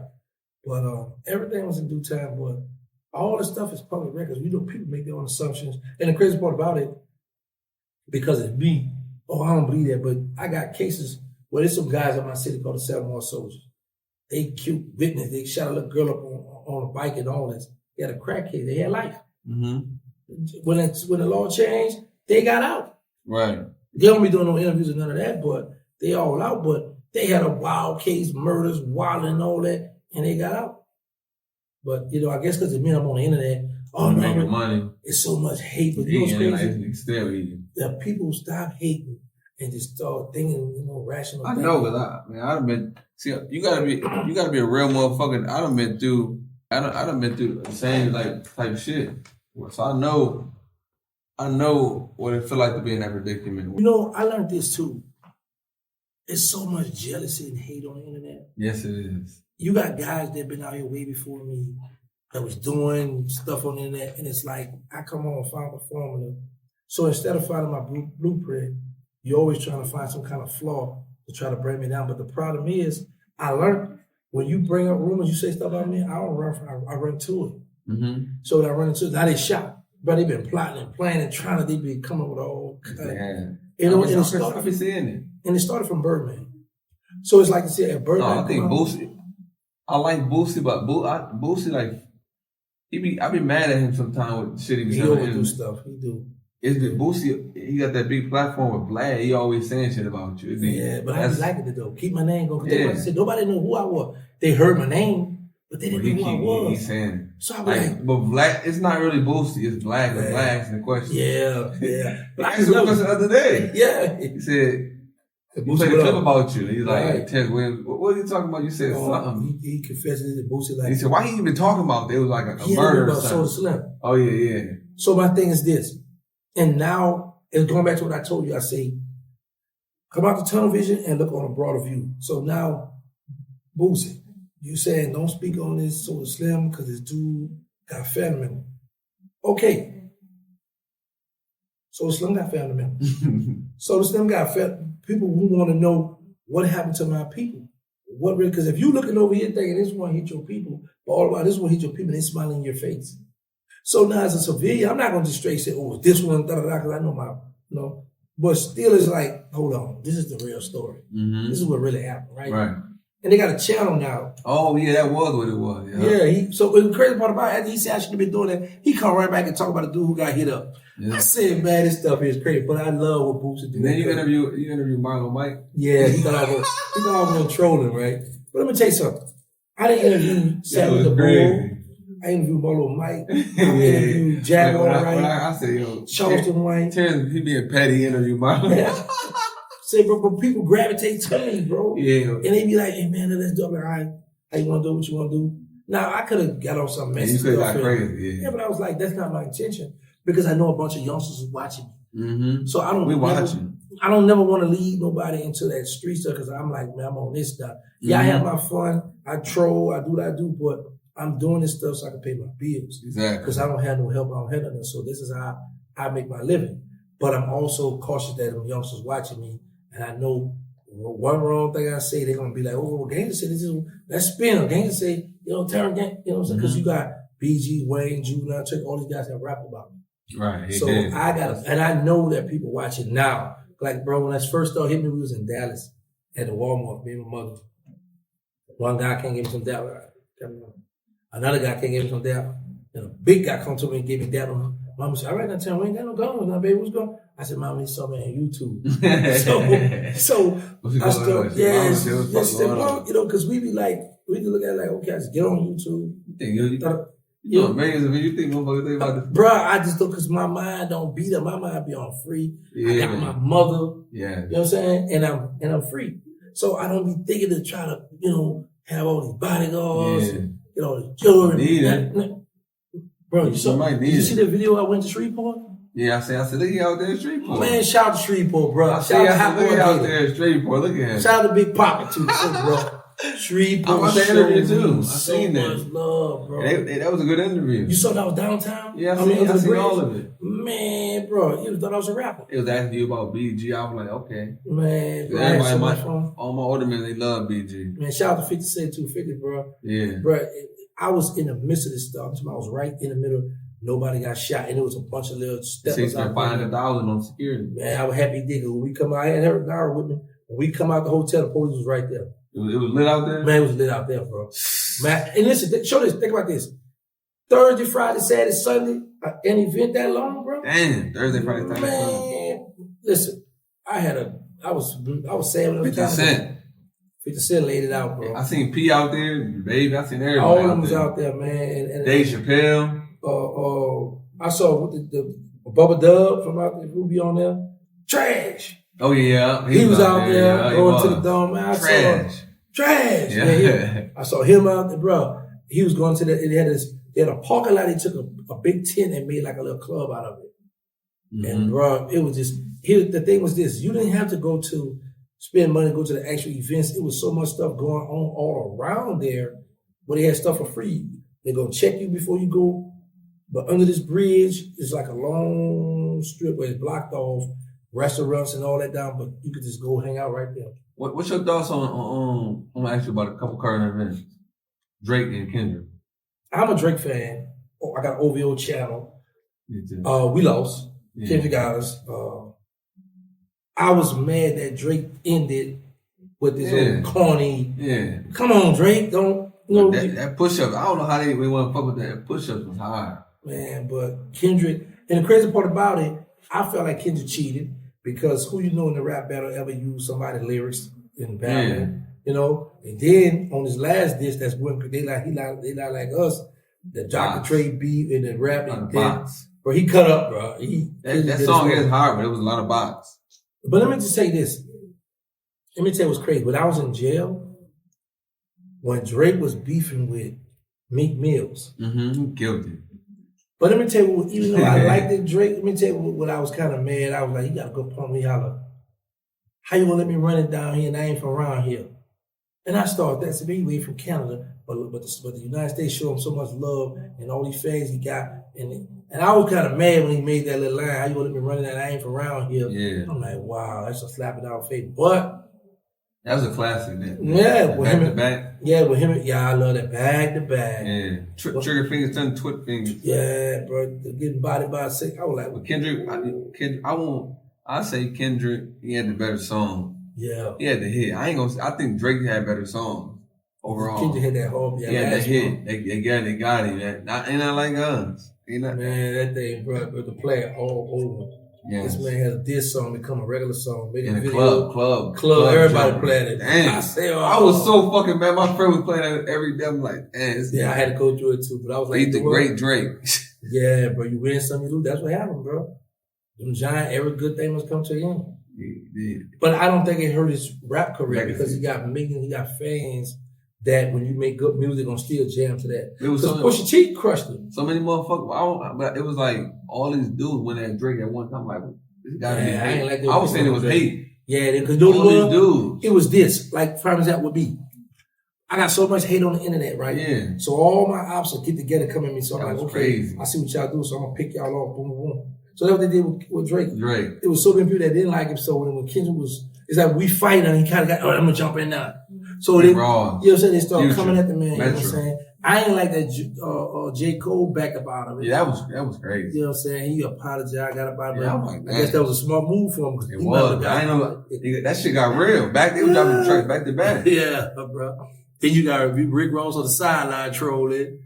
That cop. You know what I'm saying? But I would say this though, bro. The internet can be lucrative, but people just gotta be careful because if you're gonna be on the internet trying to troll somebody, you better, and especially if you're trying to be out in functions, better know what you're doing and how you're gonna carry it because people trying to see you. Who won the election? Trump? I'm with Trump. Kamala.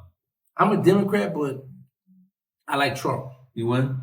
I like Trump November? because Trump lets you know I don't mess with you in words, but I'm gonna do this here for y'all. Yeah. You know what I'm saying? Even with the Democrats, it's like, hey, how y'all doing? But they don't like us. Mm-hmm. You know what I'm saying? So at least I know with Trump, I know what I got. They hiding And it. Trump gonna drop them taxes. Now I pay taxes now. Mm-hmm. I got legal money, I make legal money, and I pay taxes. So I need Trump drop them taxes, man. Load them taxes. But yeah, that's where I'm at with it now. You know, what's your thoughts on Diddy and all this B2, all this shit that's going on right now?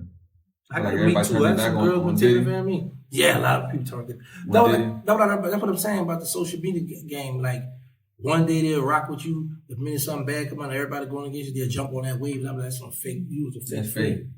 You was a fake. When Diddy was putting people on show. Even if he did, parties. even if it was a domestic violence, I feel like everybody. Now I don't like how he did Cassie. Yeah, but niggas do that shit every day. But I don't like the kicking part. I don't like it either, but I'm saying nigga, like, why is he being so ridiculed? Like, nigga, yeah, I ain't niggas like beat that. their bitch every day. That's a I don't agree with that, though. I don't do that, but I'm saying it's BG had us hype back in the day that stay in line. Stay in line like the white strip in the middle of the street. Hey, yo, I put one of my little homegirls on and she said, yo, they was rapping like that back in the day. I was like, yeah. She said, I'm happy they don't talk like that now. Stay in line. I said, don't let your girl violate once, she'll try again. Nah, for real though, bro. Yeah. But let me tell you what's crazy. Like, I had a fight with a female in middle school. And she stood toe to toe with me. Ever since then, I never had a fight with a female. I don't believe in fighting females. So when I come home, I learned this though. I know not to call no female a trope. What's called that? A thought. Because the girl was fussing at me. She was raised on. I said, man, you acting like a thought. She punched me in my lip and bust my lip. I said, girl, you know I got to do videos. So she took some Vaseline and patched my lip up. right. Man, this stuff crazy out here. But I'm enjoying it though. I ain't tripping. And final thoughts. Do you still got any of you? Of course. You talking about the step? Yeah, you see yourself get somebody out of here right now. You still got any today? If you bother my mother, children, Birdman, and Slim, yeah. I don't even talk about Slim. That'd be the final thought. Mm-hmm. Let's talk about Slim and Birdman. What's your relationship with Slim and Birdman today? They're a phone call away. Okay. But here's the thing. I always tell people when I be online, I be like, I always do this.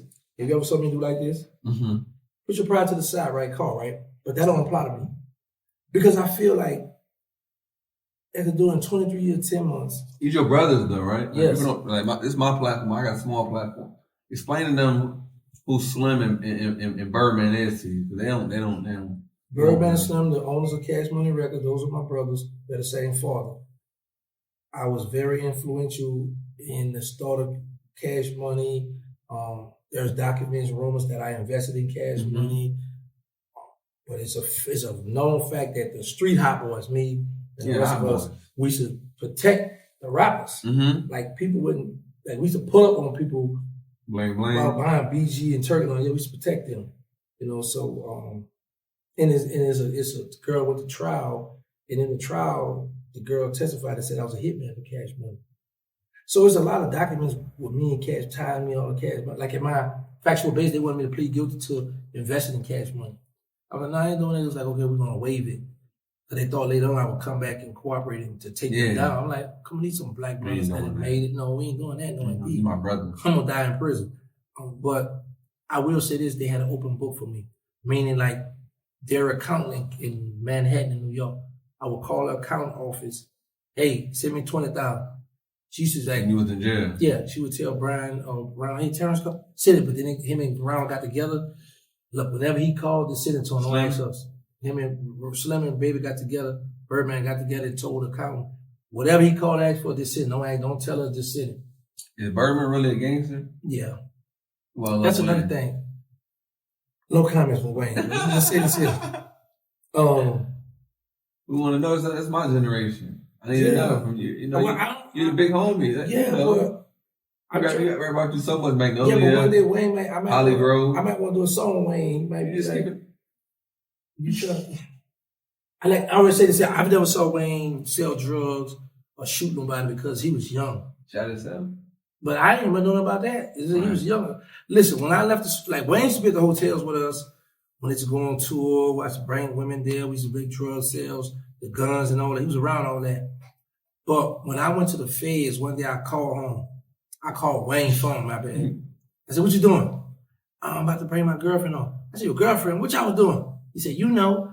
I said, boy, when I left, you want to have a say. He said, well, things changed. Like, all right, my bad. So, Wayne was like 14, maybe when I left the street. He was a little shorty, you know. Baby had a millionaire, young age. Yeah, bro. Baby but I think that's one thing I would say about Baby. He made a lot of millionaires. Yeah, and that's why I was like, I wanted him to BG to patch it up because he owed BG that. Because people don't know, but BG totally Cash Money underground at first. Kept them going to Juvenile coming on. Yeah. That when Juvenile coming on with that Soldier Act. Yeah. But that was like, man, you made everybody millionaire except for BG. And that's your first son. You got locked up. Yeah, but BG is Birdman's first son. Yeah. Before Wayne. Before Starting like my dad and all that, it was BG. Wayne took y'all, bro. He took y'all sit back in prison, bro. Yeah, man. he took y'all. I don't have no complaint. Shout out to Weed. That was good. Who seen that? Birdman seen that? Nah, me. Oh, you seen that? I was in Tennessee. I was hitting the lick, right? This girl was in college, and I used to be jacking the dope boys out of town. So her and I was real cool, right? So I had to go to Tennessee. She had some money for me. So Slim called me and said, man, listen to this. It was the whole block. Yeah. And I'm listening. I said, Slim, he gonna be the next one. And Kevin, he gonna be the next one to blow. I remember him saying me that. And when I went to the feds, one time he was in the studio. I just told the story the other day on my YouTube channel. It was this girl I was messing with at the 7th Ward. I gave her some money to go to the tattoo shop to get this hot pepper on her label, Gangsta. Mm-hmm. So I had this other big red bone, thick, to go to this other tattoo shop. I had her with me, and she left her ID. So I said, well, where you got all those tattoos from? She said, on Grandpa. So let's go there. We go there. I'm outside talking to somebody, but she go in there and tell the man what tattoo she want. Mm-hmm. But the female I gave the money to too, she's already in there getting the tattoo. Same spot. So her friend is in my business, man. And girl, you stood out. So they left out. So I'm looking at her. I'm like, man, why you in my game room? You don't got no business in my business. This is between me and my women. Mm-hmm. You tripping, right? So me and her getting fussy. Talking about she going her brother, your brother. I rolled in the same, but I'm looking for her and her brother, whoever you got, you know. Mm-hmm. But I go to the studio that night with the girl, and Wayne him in there, and it was Wayne and Turk. How old is he this time? He like 14 at this time, 13 or 14. But he's sitting at this table, and it's him and Turk right here, and over here on this side is BG and Juvie. So Wayne had the little fro. He looked up to Slim then at this time, but wanted to be like BG, but he had the little camouflage vest.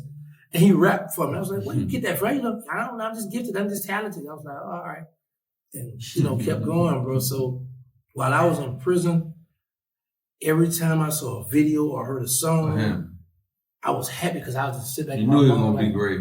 Yeah, and not only that, I knew I would get a check. I wasn't worried about that. I was like, I do one thing. As long as Cash Money's still going, I'm good at here, right? You know what I'm saying? So I was like, yeah, bro, I took it. He took you out to the next level. Yeah, but Baby was rapping too, shit. Yeah.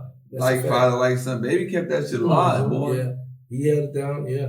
And now that him and BG on good terms, watch what I tell you, this was about to happen. They going on tour? What's going on with the tours? Is it going to be a Cash Money tour? Yeah, they about to do the Hot Boy reunion. Yeah, what's up with that? They doing that on Is Wayne down? Because he sound like he's not with that shit. No, listen to me, all that. Weezy was smart. You know they had the Essence Festival, right? Mm-hmm.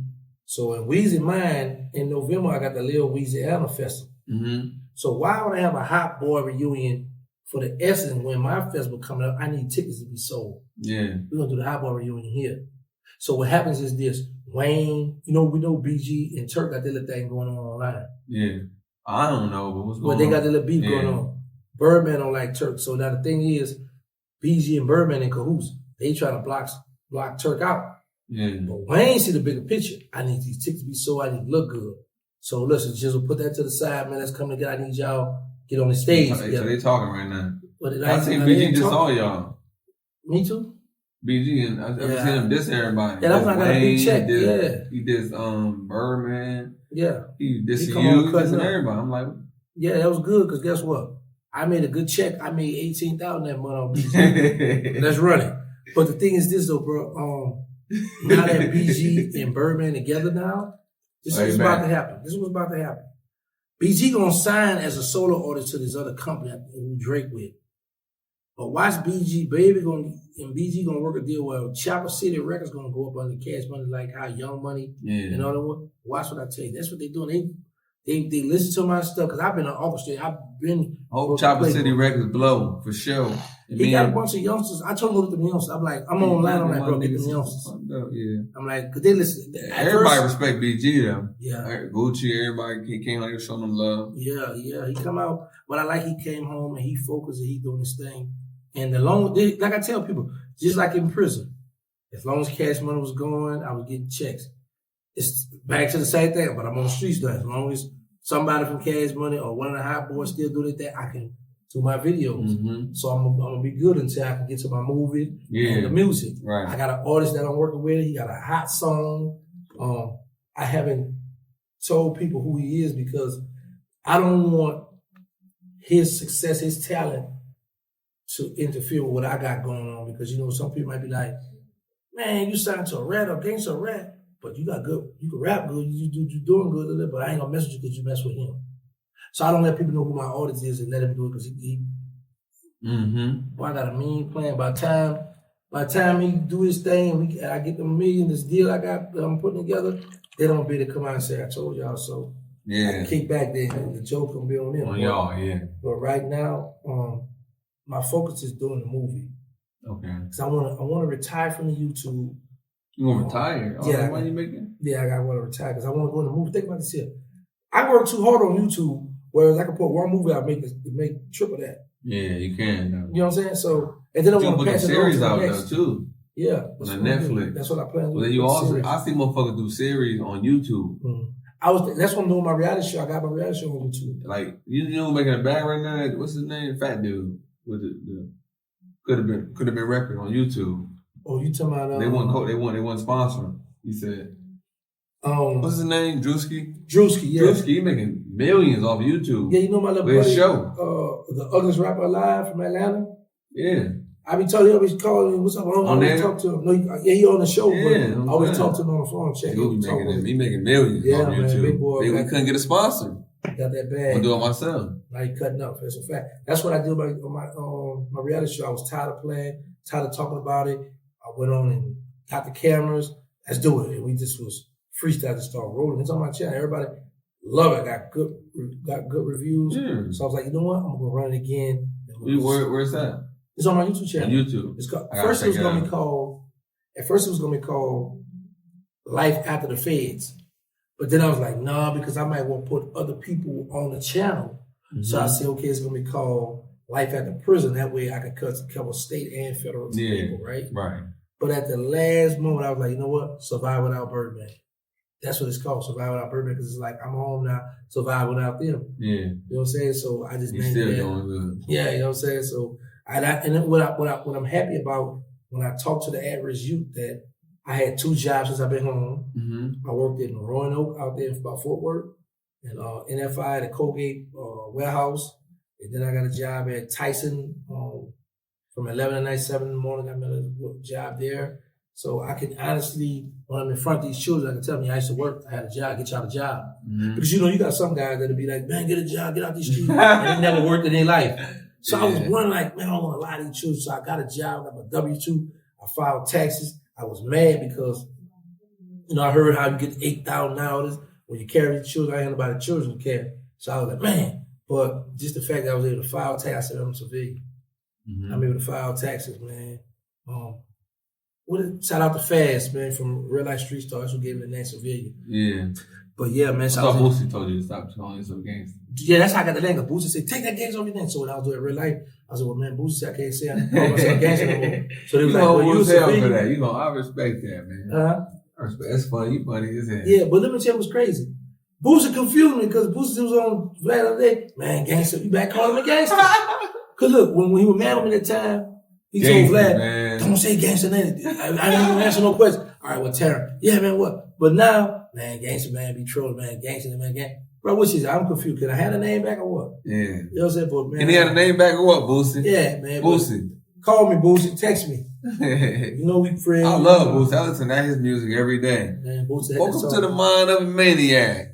No, the one, chill out. You ain't finna dirty in. You know, I love all that. Chill out. Yeah. Get that girl out your mouth. Yeah. 30 for 300.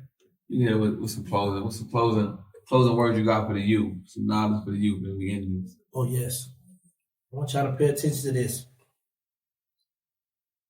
Conquer peer pressure. Don't never be scared to tell your friends, no, I don't want to get in the car. No, I don't want to hold that gun. Because the minute you go to jail, you can't call them to help you bond out. They're not going to help you with a lawyer. And someone's going to be trying to help your girl. Always remember this. Right. Trouble is free to get in. It don't cost nothing to get in trouble. It's free. But it costs to get out of it. Yes, it's hard to get out of trouble. Yes. I did 23 years, 10 months. Day for day. Yes. Now I'm out, still trying to learn how to work the cell phone. But I'm free. I ain't got to worry about lockdown. Like right now, it's 11 o'clock, 10:59. Them dudes locked in their cell, don't know when they're going to come back out. I ain't got to worry about child time. I'm just enjoying life. One child. Hurry up. Last call. One child. Last call, man. 5:50 in the morning. You got to get up for that breakfast. But here's the thing. In the penitentiary, when he said 5 something in the morning, in the pen when you get up, your cellie going to get up first. One going to step outside the cell with the knife while the other one got his brushing his teeth, putting his shoes on, getting prepared. Then he going to step outside the cell.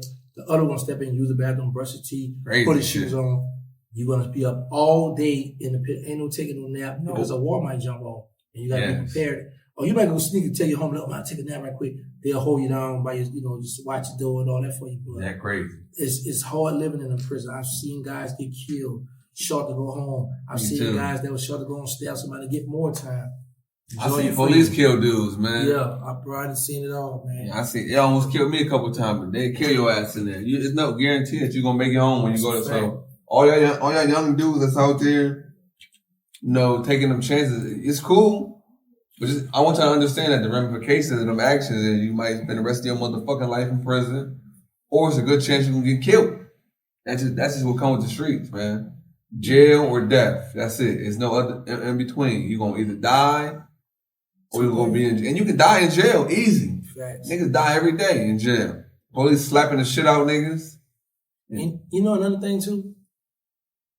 I be looking at it be 10, 15, 20 people on live or with their homies throwing up their games, showing their guns. But everybody go to jail. When they go to jail, everybody broke. Yeah. Nobody not saving no money. This is crazy, man. Right. But respect your parents too.